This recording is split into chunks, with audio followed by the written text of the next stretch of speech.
Hey again, guys.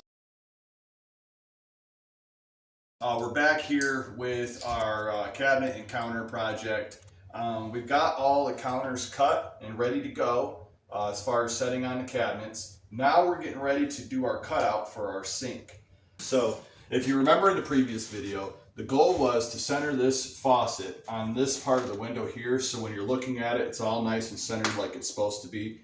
We centered this cabinet that same way, so now we want to center our sink that same way.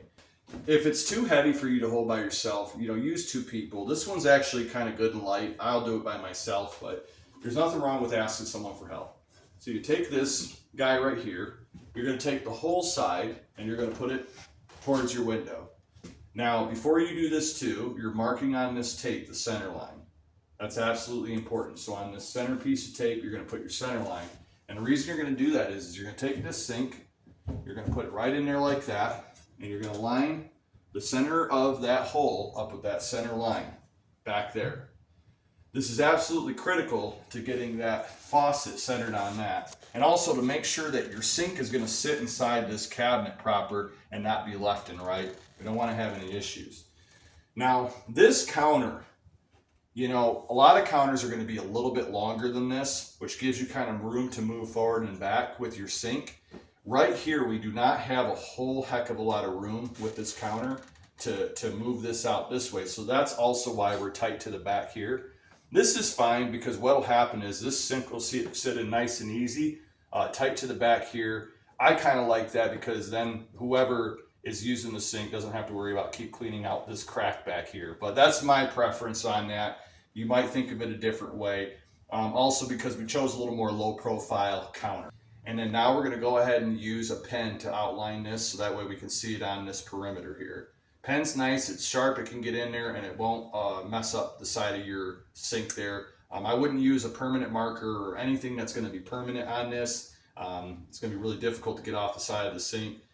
You could use like a little crayon or you could use one of those Chinese markers that you can clean off, or a pen. Just don't use a permanent marker or a permanent pen and get it on there. So I'm going to show you how we're going to do that.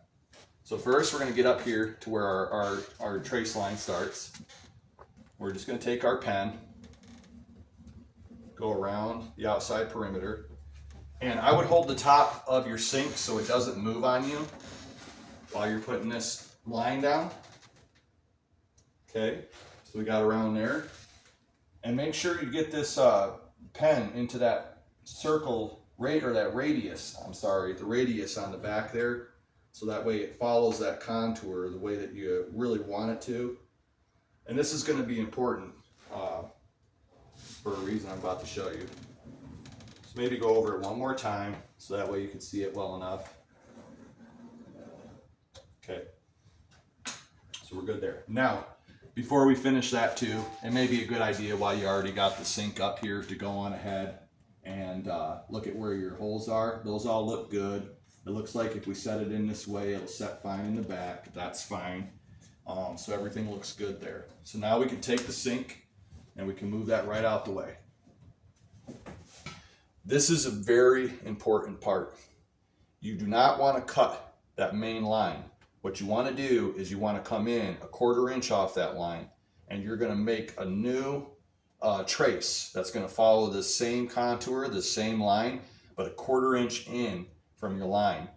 The reason why you have to do this is because the way that sink is designed to sit in there and taper, you've got about a 1/4 inch overhang on that. That'll make sure that your lip of your sink has something that it can really sit on in there, so that way it doesn't fall down in. You guys have to imagine there's a potentiality that there's going to be a full water sink on both sides. That's a lot of weight. So ideally, if you can get cross members in there too, even after you set it in and use the clips, it's probably a wise decision. That way you're getting extra support. So what you're seeing here right now is the inside trace on the sink cutout line. The outside line is where the sink is. The inside one is a 1/4 inch away from that outer perimeter of the sink. And the reason we're doing that is to make sure that we have enough room for overhang. So when we set the sink in there, it doesn't just plop all the way through, and we have something to go ahead and also connect the inside clips to. Right along the edge of that inside line. And the only reason you're doing that is you just want to get a good start for your jigsaw there. And so you also want to check underneath here to make sure you're not going to nail the other side of your cabinet, right? And you're not going to nail the front of this cabinet. So a good place to start, in my opinion, is right there. So you're going to get it pretty straight up and down. Start her slow.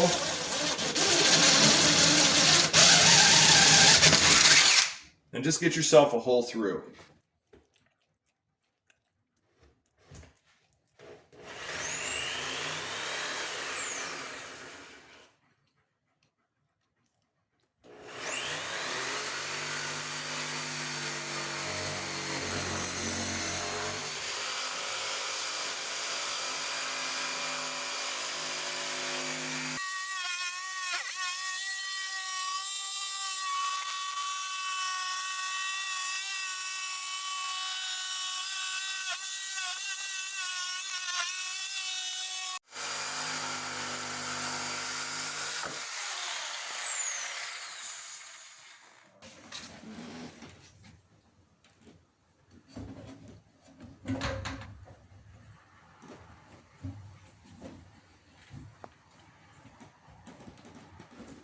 I went ahead and put a sealant around the base of the outer rim of the sink, and then also around the rim of the counter here.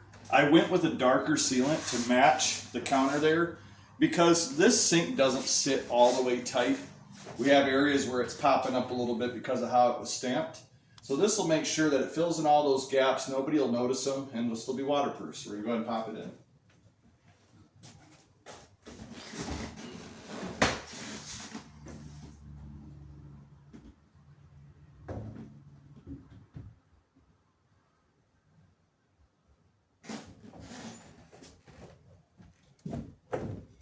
A lot of these sinks are stamped sinks. I would like to think that a majority of homeowners are going to buy probably a stainless steel middle end sink, kind of like what we have here. And to give you an idea, they don't always stamp these things to where it's going to sit flush on your counter. So, welcome to the new age, huh? But that's okay. Just means that you got to be a little more smart about how you get that put in there so you don't end up having a leak there. So pretty much the reason why we use that really high grade premium sealant is even if once we put those clamps in there it doesn't suck down all the way, that sealant will definitely keep the water from infiltrating underneath the cabinet, which you don't want to have happen, especially if you've got MDF cabinets like these, because the moment MDF cabinets start getting wet, they go pretty fast and there's not much you can do to save them from puckering and delaminating. So that's kind of your reasoning why you really don't want to allow that to happen. So we're going to get back in here. Get that out of there as much as we can.